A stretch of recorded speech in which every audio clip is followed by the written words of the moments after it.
Hello મિત્રો, તો સ્વાગત છે તમારું મારા ફરીથી એક નવા વિડીયોની અંદર.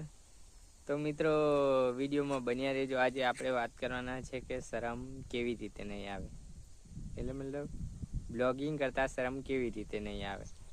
તો મિત્રો, તમારે બ્લોગિંગ શૂટ કરતા હોય ને ત્યારે દોસ્ત જ્યારે હોય ત્યારે દોસ્ત એક જોડે રાખી લેવાના છે. જોડે દોસ્ત રાખશો ને એટલે તમને શરમ બરમ કંઈ આવે નહીં.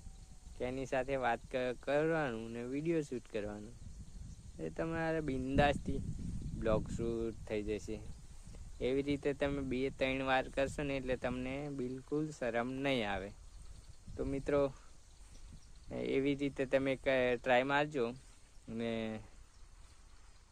તમને નહીં સમજણ પડી હોય તો કોમેન્ટ કરી દેજો, હું બીજો વિડીયો બનાવી દઈશ. તો મિત્રો, આવી ગયેલા હોય તો ચેનલને સબસ્ક્રાઈબ કરીને તો જજો. લાઈક નહીં કરો તો ચાલશે, સબસ્ક્રાઈબ પણ ના કરો તો ચાલશે મિત્રો, પણ વિડીયો જોઈને જો.